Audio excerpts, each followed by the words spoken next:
The year's 2084. AI has taken over the world, and people try to evade its power by the occasional drone dive, Texas switch, and it wasn't me, it was him. First, it learned how to combine images. As people became dumber and dumber, the AI learned how to become king of the plebeian masses, and it sent us King Cat to rule over all nations and all peoples.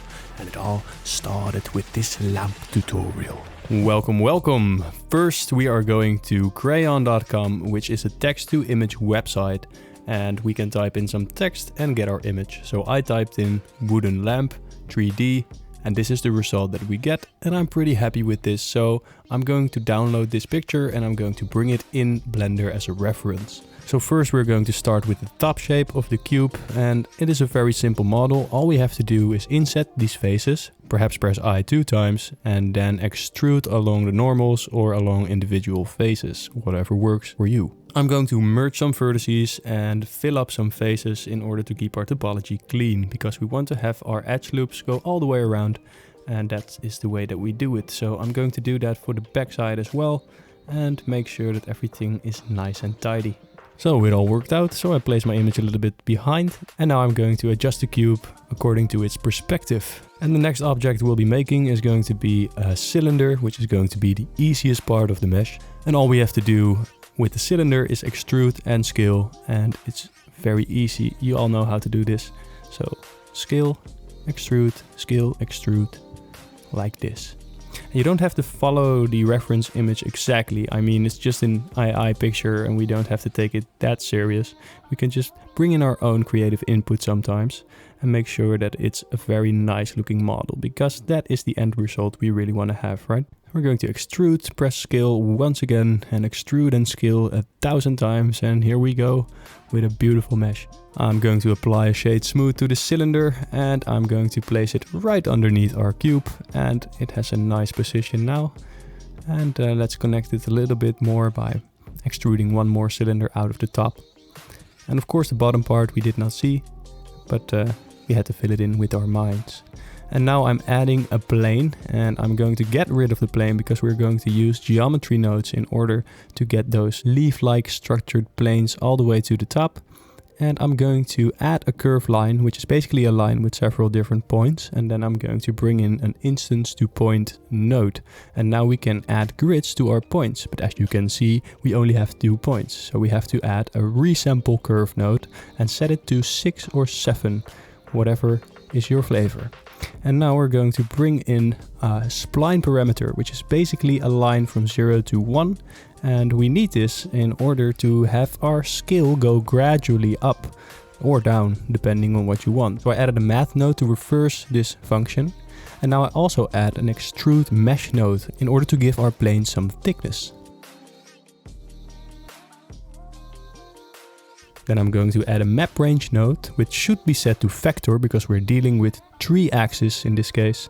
And I'm going to plug that one into the vector and that one into the scale. And now we can play around with these settings in order to get to the desired result. Next I'm going to add a set position because we want to determine its global position. And we are going to do that by adding a position node and plugging it into the position socket of the set position node. And now we're adding a noise texture, and we are going to plug that noise texture into the offset because we want to change the way these planes behave.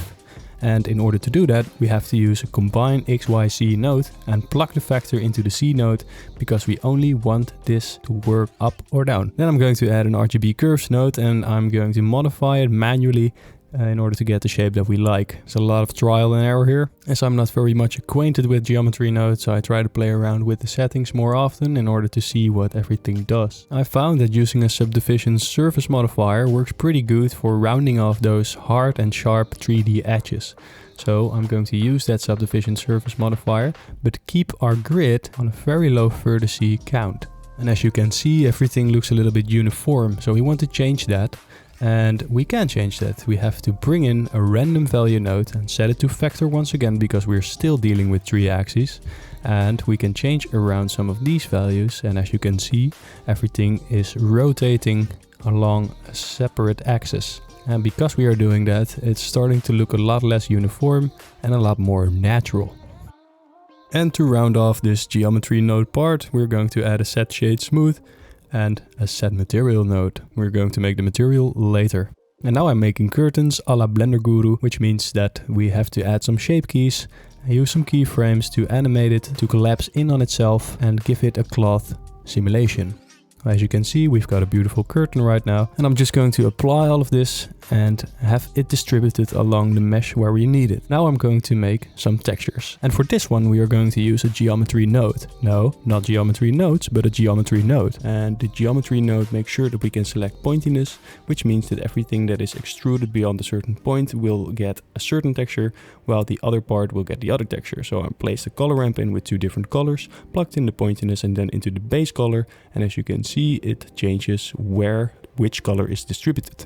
And then we can change the colors, and every extruded part has lighter edges while the rest is a bit darker. For the curtains I used Fabric 61 and I mixed it with a translucent shader with a slight yellowish color in order to match our AI image. I also used subsurface scattering in order to get those deeper orange tones. Now I'm going to light the scene using IES textures, edge light, key light, etc.